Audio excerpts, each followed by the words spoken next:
Okay. Hi there, Charles. How are you doing? This is the Lee and the Charles Wimpy album show. How are you doing? How are you doing? That was a very rapaport introduction today. And sadly, this was my choice. Yeah. This one was, really the last one was kind of my choice too. Yeah. But that was something Lee would jump all over though. Yeah. This is something I will jump on. Yeah, well, ooh, really? But not in the same way. A different way. Okay. Yeah. Well, yeah. Context is everything. Yeah. So, what are we doing today here? Nelson after the rain. After the rain, yeah. Oh boy. Well, let's get to, I guess, the goods. Oh. They are the offspring of Ricky Nelson. That's the one good thing about them. If that can be considered good. Exactly. They also have they are twins, I think. I would hope. Yeah. They look exactly alike. Yep. They have an older sister named Tracy who did sitcoms. Huh. She was on Father Downing Mysteries or some shit. Oh, okay. With some teen movies back then and stuff like that. It looks like them, but looks like them, but with brown hair, Lee. Yeah, I didn't know. And Nelson at this time, 1990. I think midsummer 1990 is when this dropped. Walk down memory lane. Yeah. And this band right here, these two young men, had probably the most impressive blonde haircut, long-haired dude hairdos we've ever seen, right, Lee Gersman? I would have liked to have their hair. Not their music, but their hair. Perfect. Absolutely perfect. Mm. And believe it or not, I will not say I was a first-day buyer. I was not. But I had this. I had this album. But at the time, my life, it made sense. I was into singing myself. I was doing a lot of singing, believe it or not. Oh. And I heard one of these songs, and I thought, wow, that's really nice singing. Huh. And so I bought the fucking tape, and it was out in the summer, and it's about all I can say. I didn't even know who the fuck Ricky Nelson was, I don't think, at the time. So it didn't connect with me who he was. Yeah. It didn't connect with me who his sister was, their sister was. All I know is this was two blonde dudes, about fucking mid-back length hair cut perfectly. They were like pushing them in with the hair metal bands at the time. That's what I remember. Yeah. And they were getting lumped in with the hair metal bands at the time in 1990. One of them played acoustic guitar, one played bass. They both sang together, blah, blah, blah. And that's about all I can say about Nelson and how I found him. How about you, Lee? Oh, I just found out that they were the sons of Ricky Nelson, and I heard them on MTV, and I didn't like them, and that was it. There you go. Yeah. Wonderful synopsis. Yeah. And then, of course, later, I begrudgingly decided to listen to the album.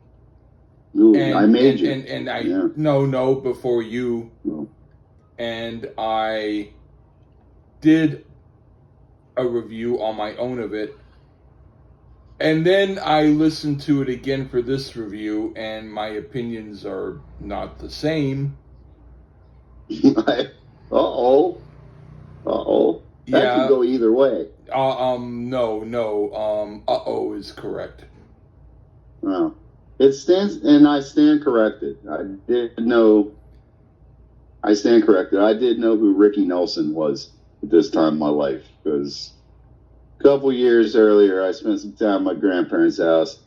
They had a free preview of Disney. They showed like Ozzie and Harriet all the time. Okay. So I knew who he was at that point. So all right. I stand corrected.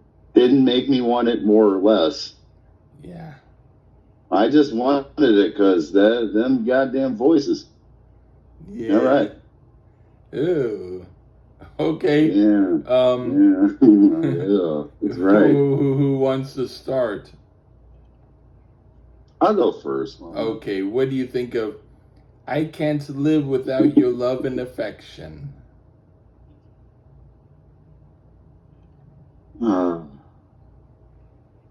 This was the first song I heard from them. And now, all these years later, I can say absolutely nothing here has any testosterone at all. Nothing. From the light touch on the guitars to the sweet harmony vocals from Matt and Gunner. Cool name, though, Gunner. That's a cool name. Nope, nothing here will make you want to throw the horns up. And even though they were marketed rubbing elbows with them hair bands, this is, I will say this is superior to the majority of that shit. I.e., Firehouse and, and a lot of the crappier bands. It's better than that stuff. It's pop, but it's pop rock. And slickly produced at that. It's cliches, slick, and not my thing. But neither was Richard Marx. And but as a pop rock song, it's totally fine, and I do get the appeal. But I would have just made it a pop song. Yeah, and I actually weirdly agree with much of what you said, but I put the only difference between this song and the first time I heard Bon Jovi is this is more acoustic guitar driven than what I heard by Bon Jovi, but it's equally blah, and I don't care for it. If Celine Dion did it, it would be considered her heavy metal song. Would make it better, but it would be more understandable. This is the music I made sure not to keep listening to back in the day. Okay, now for...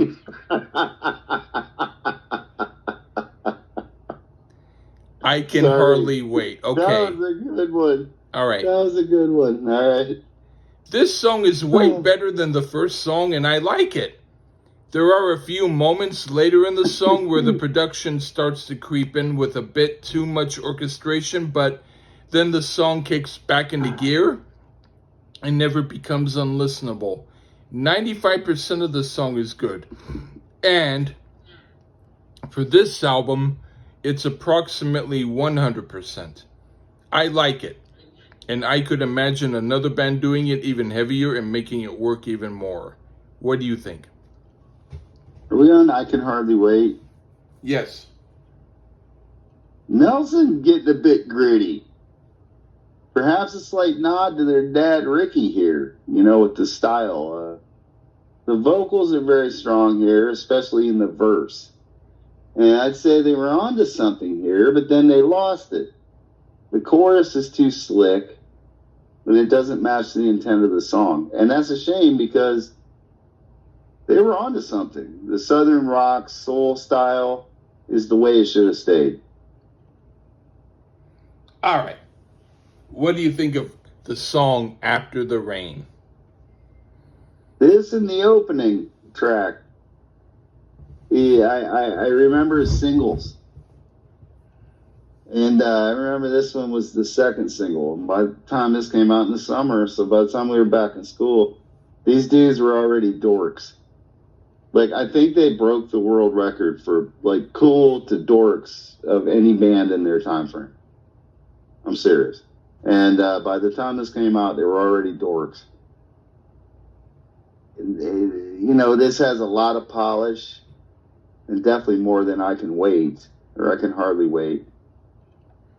This one is really vomit-inducing. It was then and it is now. I also remember the video was corny as hell, too. Nelson should be glad Mike Judge didn't put Nelson on Stewart's t-shirt. I don't like it, nor songs of this ilk. Okay, I put, this is middle of the road, not bad, not good, but listenable. I was listening to some heavily produced AOR albums that had so much production on them, I couldn't taste the meat of the actual playing behind the drippy sauce on top. Is this better than that stuff? Yes, it does have that going for it, but only that. It's not something I'd listen to for enjoyment. Okay, now for Tracy's song and Only Time Will Tell. Okay. Make it stop. Well, the first part wasn't completely horrible if you think of it as a John Tesh ripoff, but then the actual song comes in and makes the beginning seem better by comparison. That's not good. The song is somewhat numbing after a while, which is also not good. I'd skip it. What do you think? Well, man, they were trying all the established cliches at this point. Yeah? The long, faux classical instrumental opening. Which isn't good. Kiss, Tesla. Probably Queen, too, did this before. And then into the sweeping power ballad. And this one lacks power, by the way.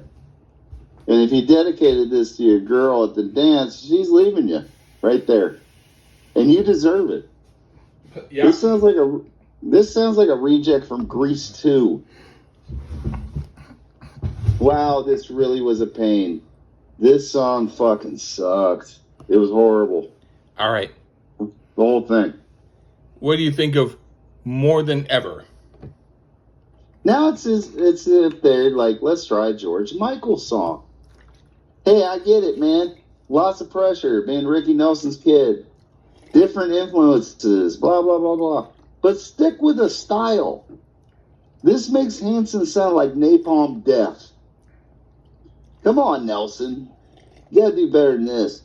Sadly, it's really sad, but the vocals are pretty good too. That's what's really sad here. But sing all you want. If the song sucks, it doesn't matter. And this song sucks more than ever. All right. I put a power pop song worthy of David Cassidy. He deserved it. For better artists, no. It's slightly more bearable than the last song, but it's not better. It's just another way of doing lame. Another overall dud. Okay, now for It's Just Desire. This sounds like Nantucket. It's trying to be a better song on the album, but it ultimately doesn't reach that level. Because it's a little too glossy and sounds somewhat fake to be a rocker. Still, it's better than Love and Affection, but I still don't really care about it. What do you think? Oh, boy. Oh, it starts out promising. Then they had to get some corny keyboards to louse it up, man. The drums also rip off Radar Love. It did too, which White Lion had put out a year or two before, and it's Golden Earring. Blah, blah. Yeah. And the chorus on the song really blows. This sounds like a school assembly band with a good guitar player. Huh. Yay, woo. I was worried, about this album, and not anymore. Matter of fact, this could be the worst one thus far. All right. What do you think of Fill You Up? Well, we still got time to find the worst one thus far, I think. Man, I was hoping for something. Something raunchy, like GNR's It's So Easy. Now we get a Survivor knockoff sounding song. And even if they are trying to like be clever, cool, nasty here with Fill You Up With My Love, it don't work. Because nothing works here. You have an instant member of the Dork. You are an instant member of the Dork of the Month Club if you like this song. That's simple.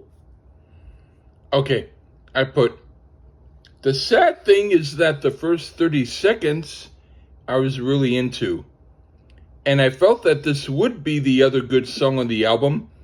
But as I kept listening, it got worse. And it finally annoyed me, which isn't a good thing because it could have been a good song, but it wasn't. I'm at the point where I want to repeat, make it stop. Okay. Now. Yep. Yeah. Interlude with Everywhere I Go. Okay. The interlude didn't really throw me. It was merely a conventional theme with a cello or violin behind it, but it wasn't written in any type of classical way, really. The song itself after the interlude started good for about 10 seconds and then became rather dull and made me think for a third time to make it stop. I was hoping to find the second good track on here, and so far I haven't found it. What do you think? So we start with, hell, I don't know, a Phantom of the Opera ripoff or something. Then it segues into something that sounds vaguely like a cross between Foreigner and Boston. Ooh. And I'm talking like higher power Boston and non Lou Graham Foreigner. Ooh. Yeah. And I'm also assuming this was like their sexy atmospheric Peace La Resistance. Ooh. On stage. Yuck. I think it's also a nice way to say constipation. Oh, yes. And that's what this should be called. Constipation. Yeah. Horrible. Okay. All right.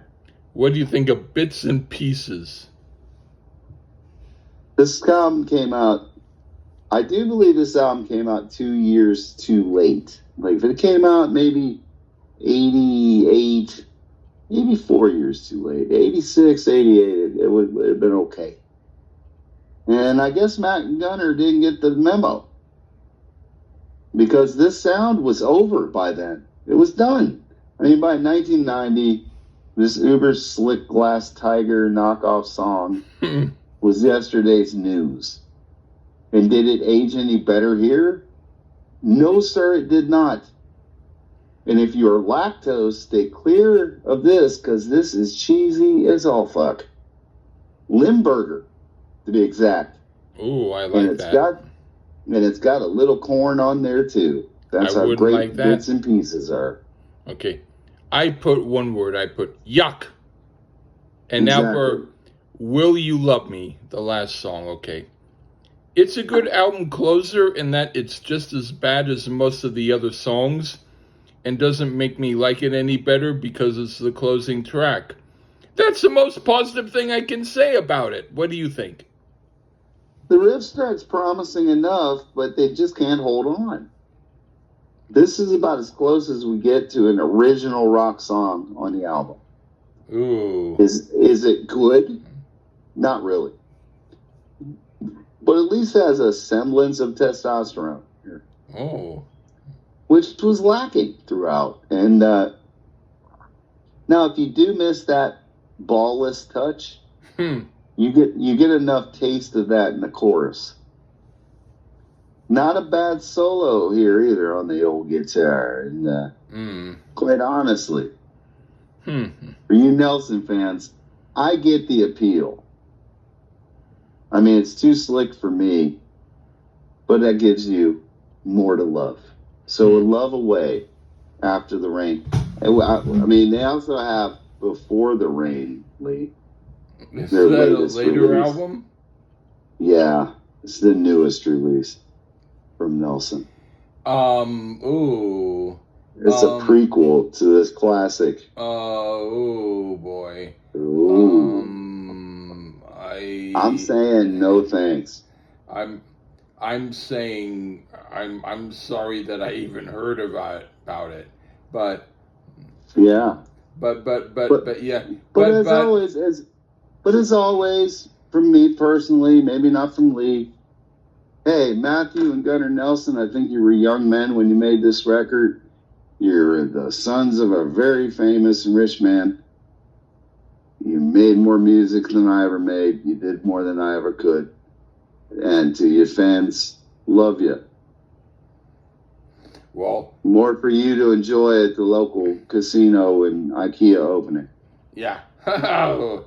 I'm going to say I much prefer reviewing next time a Ricky Nelson album. And yeah, I think we already did one, but yeah. Maybe, but I think we were going to. I would never want to do another Nelson album again. I was joking. Yeah. I don't need that in my life. I didn't hear you say that you would joking. have done. I didn't even hear it. So yeah. it didn't. So no. But thank you. Yeah. But Ricky, he has two different periods, and I would be okay with either, and would want to review both. Of course. I love it. It's got to be better. I would want to pick the albums because not everyone is aware of how great he was in his early days and how cool he was in his There's later a place where lovers go. You know? Yeah, Lonesome Town. I'm talking about that's early. Better stuff. Better stuff like Good Rockin' Tonight. You've sent me it before, I know. Okay. So now I recall. So it's now I mean, you know. It's better than Nelson for sure. Honeycomb and all that. Yeah. I know. It's better than Nelson for sure, but so would Tracy's dogs farting into a microphone. You know, but there is a lady named Tracy Nelson who isn't his daughter, but who I think there might be more than one Tracy Nelson. There's not the Tracy Nelson who I know with the group Mother Earth. We ought to do one of hers sometime. She's cool. Okay. But I'll have to pick it because, well, she also did some, solo stuff too. She was cool. Well, I mean, she did that song "Down So Low" that Linda Ronstadt did, and it became. Well, I'm not saying it became famous with Linda Ronstadt. Down so low. Down so low. If I'm losing you. Am I gonna? And I am down so low. I can't even do it justice because it's so low. But it's a good song. Well, and we should do Carla Bonoff. But I mean, I'm just now. It's gonna be better than a Nelson song. Carla Bonoff, her whole catalog is better. Before we sign off, I must say, thankfully we did do Nelson after Motley Crue. Yeah. You know what, Motley Crue, you're back in the fight for that hair metal crown. I mean, at least you made me rethink you just a little bit after listening to Nelson. And in fact, yeah. Even if you didn't like it, you at least didn't maybe hate it as much as Nelson. Maybe. Oh, no, Theater of Pain is a phenomenal album in comparison to Nelson. Okay, I apologize for everything that I said about you under my breath that you didn't hear. You're a great guy. See how it works, folks. Yeah. I tell the truth about things, come back, tell the truth again, and it works. Yeah. It's true. Theater of Pain is better than this. Finally it does. Sometimes I don't like to hear the truth, But when the tooth is good, Peter I Pan. like it. Peter Pan is better than After the Rain. Yes. Cool.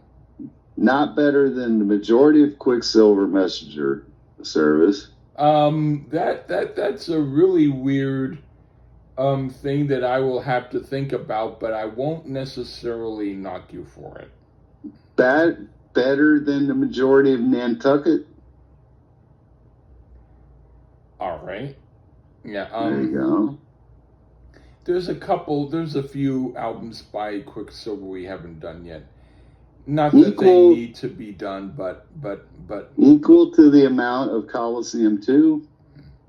Huh? Goodness. Equal to the amount of Coliseum 2 goodness. No. 3. No. You like 3. Well, Coliseum 2 only had like 3 albums. No. Maybe 4. What I'm saying is, are you comparing Motley Crue to Coliseum? No way. No. I'm comparing about like the amount of great albums. Not styles. Different styles. But Coliseum 2 blows away Nelson. Oh, Coliseum 2. Yeah. All of their albums blow away everybody. I don't know about everybody, but they blow away Nelson. And they blow away Theater of Pain. Yeah. But I like Coliseum 2 and Theater of Pain on the same level. Over Nelson. Okay, that's good.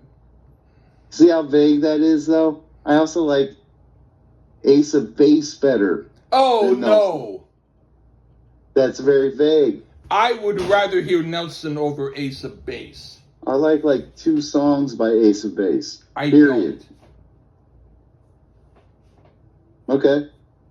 Or you and Ghost. You don't like Ghost, but you would probably rather listen to Ghost than somebody you don't like. I would probably rather listen to a couple of Ghost songs over the You'd probably listen to Ghost over Nelson. Yeah, kind of. Yeah. Exactly. Not kind of. You No, shut up. I'm kind of. Yeah. Kind of would. Shut up.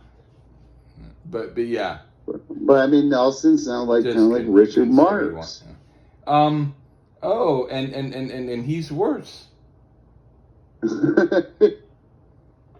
I actually bought his album only because no.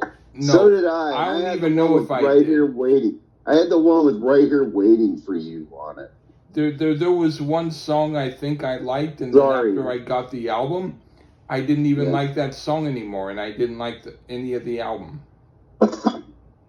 Well, seemed like he always wrote better songs for other people. He wrote All Night Long by Lionel Richie. Oh, that's horrible. Well, it's better than anything he put out. No, it's worse. Don't you know? Oh God! But Vixen. I like them. I tried to like them. The song "Owner of a Broken Heart" was Richard Marx and Fee Waybill from the group The Tubes, which was weird. Oh yeah, he's pretty cool. They both wrote that. Yeah, he's a pretty cool dude, man. Yeah. Their Tubes were alright until they went sold out. Oh. There's an album that I want us to review, but I won't mention who he is. Yeah, they're cool. They sold out once they made that one hit. She's a Beauty. And then they just fell apart. Yeah.